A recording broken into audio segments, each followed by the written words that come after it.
Now that I've moved into my new apartment, I don't know what I should review today. Why don't you do a massively multiplayer online RPG? You haven't done one yet. Yeah, but which one? Well, what's the funnest one you ever played? That's easy. City of Heroes. Well then, do City of Heroes. Well, it was fun when it first came out, but it started to suck really, really hard. When is the last time you played? A couple years ago? Maybe you should revisit it. Maybe you're right. I should give it another try. Let's load this baby up. Put my password in. Wait, what the hell? Why can't I log in? Why isn't it letting me log in? I'm gonna go to the website. I've re-registered, so... fuck.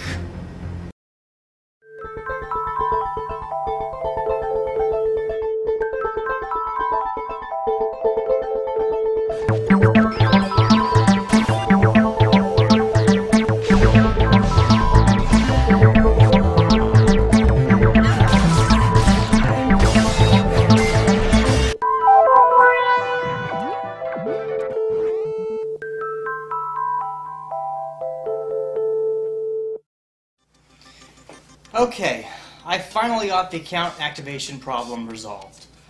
So I can actually log into the game now. If you've never played the game before, you'll first be presented with a list of all the servers that you can play on and create a new character on that server. The first thing you're really going to notice about the character creation is that you have a huge amount of freedom to totally customize your character, the way that they look. With very few exceptions, you should pretty much be able to make any kind of character that you can think of, as long as they're a humanoid superhero or supervillain type of character. For example, I made G-Kaiser, a character from my webcomic of the same name, which just really goes to show how flexible this system really is. You can customize every single part about your character, including what their weapons, if they have weapons, they look like, and what the power animations look like, the colors, and you can actually choose from several different animation types as well, which is pretty cool. Now as for the gameplay of the game, everything about it really does feel like a superhero world, especially the combat. Some of the powers that your characters have enable you to knock down enemies, knock them backwards, stun them into a daze, and so forth. Many characters use energy beam attacks, guns, maces, swords, claws. Aside from the really exotic powers like super stretching and acid spitting, characters can pretty much do anything they could do in the comic book worlds. One of the very good points about the game is that it is very quest-oriented, and you don't just grind on respawning mobs to level up. A quest-focused leveling path helps break up some of the monotony of the game found in earlier massively multiplayer online games like Ultimate Online, Nexus TK, and EverQuest. However, I do think a lot of the quests force the player to run around the world too goddamn much. There are too many missions forcing you to go on a new zone just to talk to an NPC and then run to a completely different zone to talk to yet another NPC. And many NPCs give you quests to run a zone that could take you 10 minutes just to get to that other zone and find their NPC. Sure, there is a train that runs between zones and helps cut down on some of the running. However, only certain trains run to certain zones. So, and not all the trains will appear in every zone. Why the hell isn't there just one train and it takes you to any zone you want to go? This run around the whole world design doesn't seem to serve any purpose but to waste the player's time, which is really bad in a massively multiplayer online game, because if you were in a group, but it takes you 20 minutes to start the next mission, you're going to lose people in your party, or they're just going to go off and do a different mission without you. And when I say waste your time, I really mean it. Completing these go talk to this NPC in a different zone missions will reward you nothing. No experience, no inspiration, no items, zip, not a zilch. All it does is unlock a mission which you could get experience for. So you basically waste 10 to 20 minutes for nothing. For nothing. Yeah. It's all a Nemesis plot. Hey, shut your mouth. It's not all a Nemesis plot, alright? It's just bad game design. Anyway, the power enhancement system is flawed for the same reason as NPC zone hopping is. On paper, it seems like a really good idea. Treat every power a character has like it's a piece of equipment you can enhance Final Fantasy VII materia style. You still want enhancement upgrades to improve the effectiveness of that power. However, only certain NPCs sell certain enhancements. One zone might only sell enhancements for characters level 20 to 30, and another might sell the enhancements for level 35 and 40. This is insane because the game design forces the player to replace all their enhancements every 5 levels or so, and if you don't, then your character blows hard because their powers basically have no items equipped. And you're essentially naked. So every 5 levels you have to run between zones to replace your enhancements. If you have a lot of slots, you have to spend a lot of time doing that. At level 40 it took me about half an hour to re-equip. The party I was in completed 2 missions without me while I was screwing around with these enhancements. The enhancements losing effectiveness if you outlevel them is a really bad design because it serves no real purpose but to waste your time as a player. I mean, it's ridiculous. Where games like World of Warcraft go for the very fine-tuned approach to game design, City of Heroes is a little bit more random in how things go, and this is really seen in the mission design. You tend to fight through the same dungeon layouts again and again. This does get a little boring after a while, especially after you've cleared your 300th generic office building dungeon. The arch-villain fights are also just power spam fests and require no more skill to clear than any other boss fight. The gameplay is just too repetitive. If I wasn't doing this review, I would not have kept leveling all the way to 50 because of the lack of depth to the gameplay. It's just not very deep at all. In short, I got bored around level 35. One positive element of the game design is that the defense attribute works more like evade in other games. While a game like WoW has tankers reduce the amount of damage they take, tanking in City of Heroes revolves around not getting hit to begin with. The benefit of this design is that a stereotypical healer class of Defender doesn't have to sit there spamming heal while the tank endures a constant stream of incoming damage. Defenders are free to attack just as often as other classes do, and many of their power sets just increase defense and regeneration, and don't actually have heals. This makes Defenders more fun to play than a stereotypical healer class, and I wish more games would follow this example. One drawback of this design is that the developers have, for whatever reason, made it so non-tank classes can reach the defense caps. It is possible for everyone to basically be an unstoppable god who can solo enemies that would be equivalent of a raid boss in other games. I believe this is a big flaw because it reduces the importance of team play in the game, which is needed for building a community. So while this kind of design makes City of Heroes a soloer's dream, it makes it a nightmare for people who want a part. Granted, a player does have to spend a long time acquiring the enhancements to be this powerful, but it's really not that hard to do. It's just time consuming. That's not challenge. That's just amount of time.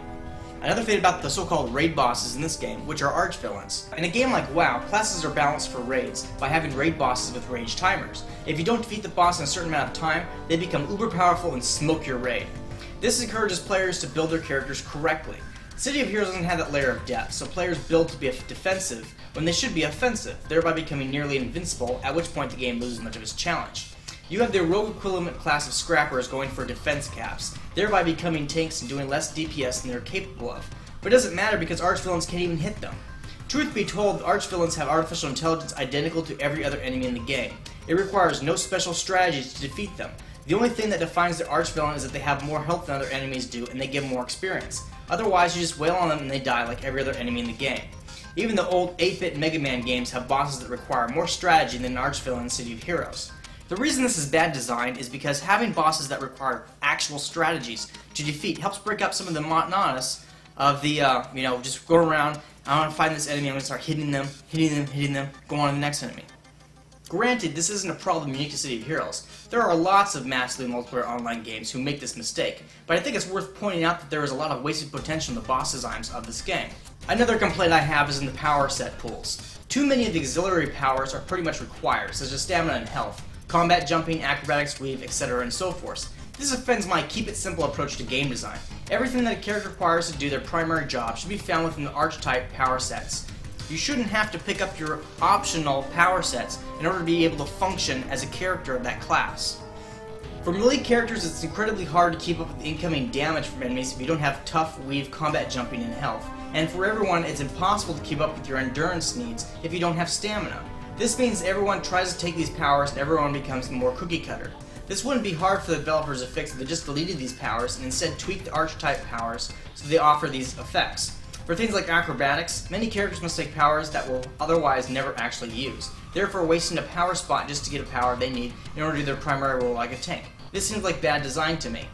The easiest way I can think of fixing this problem is changing the way endurance works. There really isn't any good reason to make the toggle buffs consume endurance. That just adds unnecessary endurance drain on characters. If none of the toggles consumed endurance, then powers like stamina wouldn't even be needed. But another easy fix would be just to make every archetype power pool have a power that has the effects of stamina, and a power that has the effects of hasten. Then remove both stamina and hasten, replacing them with something that not everyone must take in order to be able to optimally function as a character of that archetype. I'm also very critical of the fact that Tier 9 powers are not always as good as they should be. This is supposed to be your best power, and is not as good as just spamming 3 lower tier powers. I mean, it's basically like saying Goku's punch it and kick and headbutt attack is much better than his Kamehameha attack. You know, one's a big ass fireball, and the other one's just him punching and kicking shit. And just punching and kicking shit does more damage than throwing a fucking laser beam. Doesn't make any goddamn sense, does it? But this is how City of Heroes works. If this design is not intentional, it's a design flaw. But if it's intentional, the designers have made a game where the power that takes the longest to get is worthless. And that trips up new players because it's counterintuitive to the RPG design philosophy of time investment equals get good reward. The rewards that take longer to get should be better than the rewards that take less time to get. This really isn't rocket science. The auction house system is totally broken. Because there isn't enough drains in the game economy, unless you have a level 50 character, you will always be outbid by higher level players. Any invented enhancements over level 20 are worth more money than my character earned getting to level 30. Sure, you can theoretically buy the recipes and materials to make the invented enhancements rather than buy the ready-to-use versions off the auction house, but good luck farming the materials or finding them to buy when you, as a new player, have such little inventory space to store items for later usage. The inventory space for new players should be at least 50 spots in your bank by default, rather than less spots than I have fingers on my hand. As for obtaining the money, it wasn't until I started selling arch-fill-in drops from level 40 plus missions and rare recipes in the auction house that I was able to afford to make a set of inventor origins, because even low-level ones were worth over 100 million in cash. What the developers should have done is make it so you can't sell an invented enhancement for a higher price than that enhancement ought to be worth. Letting a level 10 enhancement be worth over 1 million inspiration just allows the market to exist solely for people who have been playing the game for years, and makes the game more inaccessible to new players than it should be. These low-level invented enhancements aren't even that good, and the only reason you'd even want them is so you don't have to replace your enhancements every 3 freaking missions, because that's about as many as it takes for you to out-level something. As for the endgame, wanna know what kind of endgame City of Heroes has? None. Nada, zip, zilch. There is no endgame in this game. This is probably one of the big reasons the servers have very low populations. City of Heroes is all about the journey to level 50, whereas most other massively multiplayer online games are about keeping that journey going even after you reach the highest level. You're supposed to build this really cool character and then do really cool stuff with this character that you worked really hard to build. But no, in City of Heroes, just roll a new character. That's the payoff. You get to roll a new character and start over from the bottom of the chain. Besides rolling a new character and prestige grinding for your supergroup, there isn't much to do at level 50. Granted, there are some task forces, which are basically raids, for level 50 characters, but the rewards aren't terribly impressive unless you just care about experiencing the story of the game.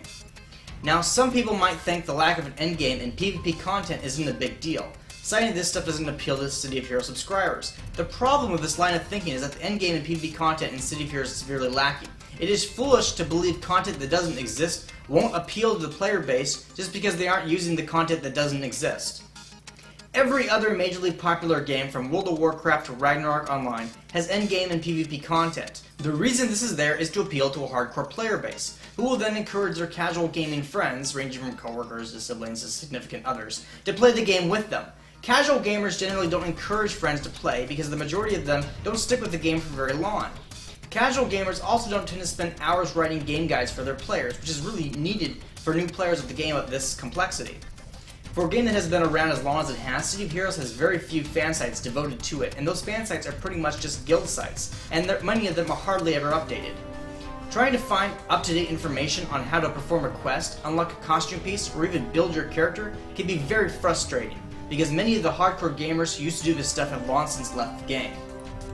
So without content that appeals to hardcore gamers, you are left with mostly casual gamers, who may not stick around long and therefore make it harder to build a dedicated community on any one server. Sure, the forums are active, but the servers inside the game are largely dead, unless you just want to sit and talk to people all day while pretending to be a superhero, but not actually doing anything heroic like clearing missions. I know I'm criticizing the game a lot here, but I'm doing so for a reason. I believe a lot of the things I've complained about help explain why City of Heroes is a fairly low population game. During certain hours, the servers are practically dead. Playing 6 PM to 8 PM Central Time, I didn't find anyone to party with.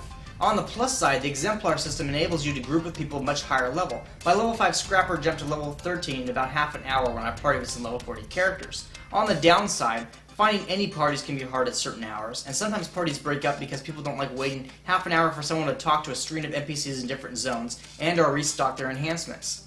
The game also gets really boring really fast, and the bosses are chumps, and PvP is pretty much non-existent, because people tend to use the PvP events to engage in hero and villain role-playing, and don't actually fight. Personally, I think this is because there is no unique rewards for PvPing. There are also a couple minor other quibbles that I think really hurts the game. The game's music does not loop. Near as I can tell, there isn't any way to make it loop either. This is extremely strange. It makes the game very, very depressing to play in many areas. There are major glyphs that I experienced with the Mac client. No matter what graphic options I chose, it was always screwed up, especially with certain powers like Glacial Shield and Ice Armor in the tunnels and sewer areas. And sometimes it can make the game almost unplayable. The game doesn't have a good pickup group system for helping you form parties with random players. You search for teammates the old-fashioned way, spamming chat channels and randomly inviting people into the user list. This game has been around almost a decade, so there is no reason it can't have a decent system for helping you find party members. Because of the Sidekick and Exemplar system, the majority of the players don't even care what a level of mission is, they just want to do them, so a system like this would make a dramatic difference. The achievement system. City of Heroes was doing achievements before achievements were popular, only City of Heroes called them badges. Problem is, the majority of achievements serve absolutely no functional purpose whatsoever. The only badges which give a reward like a special power or a health bonus, these badges require you to obtain a dozen other badges to unlock.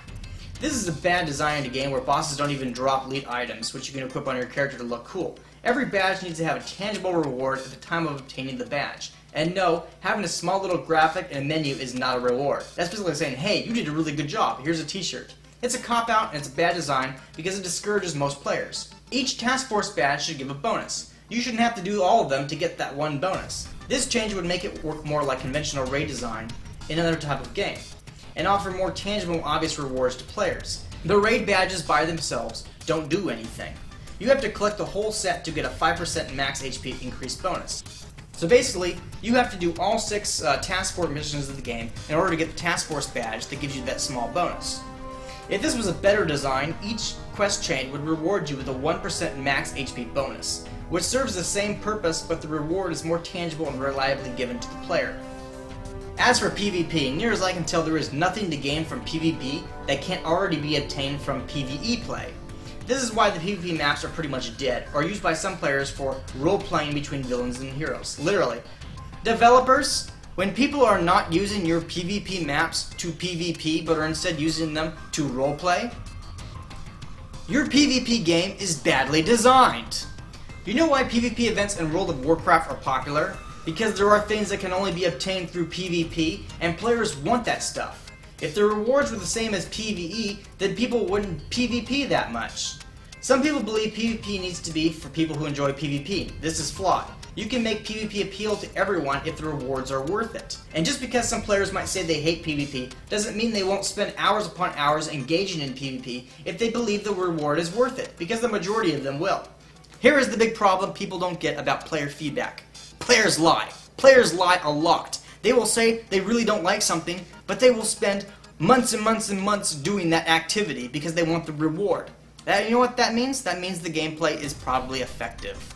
A good TVP system encourages people who aren't hardcore about PvP to engage in PvP because a good PvP system needs teams. A team PvP system that can only bring in less than 5 people at any given time of day is worthless. Fix your content.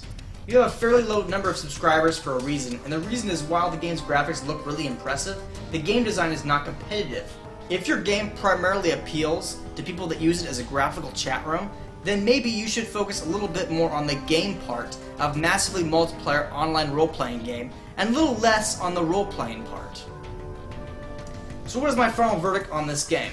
It has a few things I really like, but I can't see myself playing the game until it has some real endgame content. I took a character from level 1 to 50 in a span of 2 weeks of play, which was a total of 97 hours. So it's not a game that requires a heavy time investment, but I do feel a bit empty inside after getting to level 50 because there is no endgame content. No endgame content. I had this really cool character who can do the same exact things I did to get my character to level 50. Sound like fun?